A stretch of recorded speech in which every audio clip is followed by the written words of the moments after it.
I know the Philly cheesesteak sandwich made in your own kitchen can be a little intimidating, but let me tell you, it takes like 20 minutes tops and it's absolutely delicious.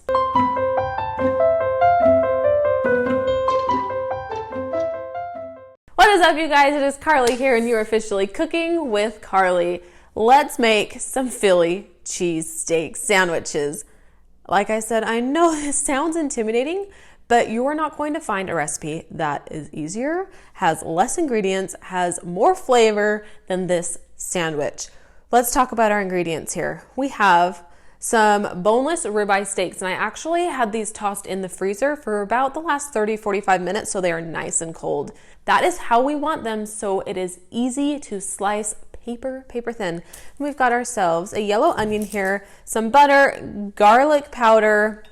We have some Worcestershire sauce, Worcester sauce, but it really has the shire at the end, and some salt and pepper for seasoning's sake. Seriously, you don't need anything more than just this. Slap some cheese on there and your bun and you are good to go. To get started on making this recipe, we are going to dice this onion. You can dice it extremely fine if you want, or you can leave those onions a little bit chunky if that's how you like it. Let's take a super sharp knife and slice these steaks paper thin as you can get those slices. And here's a little tip for you. If you are buying your steaks from your local butcher or grocery store, you can actually ask them if they will slice a steak for you. You can take the steak out of the refrigerator and go ask the butcher if they will slice it thin for you. They'll generally do it, and you can shop while they do it and come back, grab it, check out and go.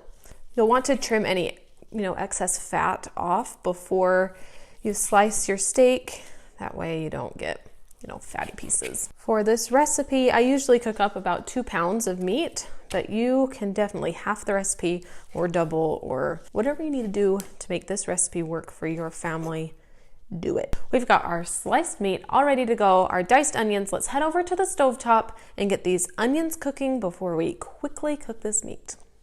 Before we get everything cooking in this pan, I just want to remind you to give this video a thumbs up if you've enjoyed it or you learned something new, and hit the red subscribe button and that notification bell so you don't miss any of my new recipes. Let's fire up our stovetop here to medium-high heat, and let's melt our butter, and we are going to saute the onion until the onion is translucent so you can see through the onions. Brown them a little bit. Once they're brown, we'll pull them out of the oven to quickly cook our meat without getting those onions burnt.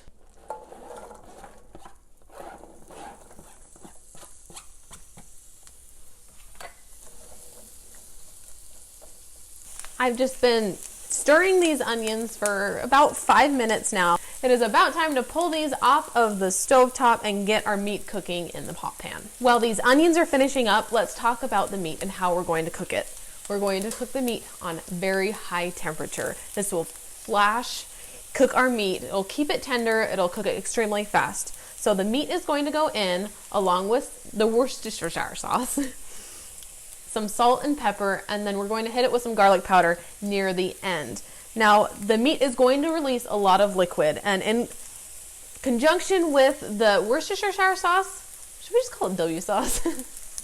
There will be a lot of liquid in the pan. You want to let that boil and evaporate, and that will leave the best flavor on the edges of your pan that you're going to wipe up with that meat, and then we'll hit it with some garlic powder, salt and pepper, taste, make sure everything is seasoned great, and then onions are going back in. Top it with some provolone cheese to get it all nice and melty, and then we'll toss it on our buns. I'm gonna take those out and put them in a bowl.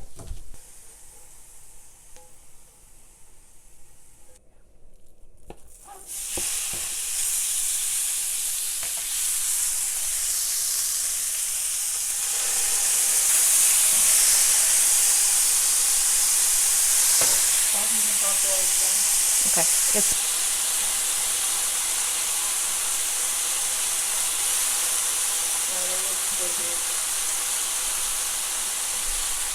See, now you can see how it has released quite a bit of liquid here, and there's quite a bit of liquid in there with the meat. So So we're going to continue just stirring this around until all of that liquid evaporates and it leaves this nice, delicious, flavorful coating on the meat. Now that the liquid is starting to reduce here, let's hit it with this garlic powder. Just keep stirring around until all of that liquid has evaporated and reduced. The liquid is completely gone from the pan now, so just start moving this meat around, soaking up all of that flavor, and it will actually change the color of your meat. It will get a nice golden caramely color to your meat. And now it is time to add in those onions again.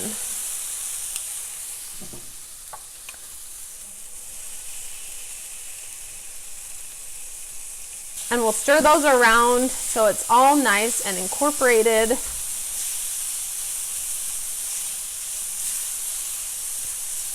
And now it's time to add the cheese. If you want to take a quick taste of your meat right now to make sure your seasonings are right on point to where you'd like them, now's the time to do that to make sure you don't need any more salt or anything. Let's turn this heat off, and I'm going to spread the meat around in the pan so there's just a nice, layer on the bottom of the pan. And we'll add on our provolone cheese. Thank you, assistant. And cover it. Let's get two more, please. Cover it with a lid and just let that cheese melt and get beyond delicious. Thank you. Okay, let's top this with a lid here. We will let that cheese melt. I'm going to go toast my buns. I'm going to go toast some buns and then smear it with a thin layer of mayo and then top it with our meat and cheese. It's out of this world, you guys. Get ready. We have our nice warm toasted bun here. I'm just going to spread a thin layer of mayo on there. The mayo, it's like the secret sauce. Just brings everything together. Once the mayo is on here, we'll grab a healthy serving of this meat and cheese and get to eating. Here we go. Next time you are looking for an amazing Philly cheesesteak sandwich, know that I've got your back with this recipe. Make it in your own kitchen and impress the ones you love. Now can I have a bite?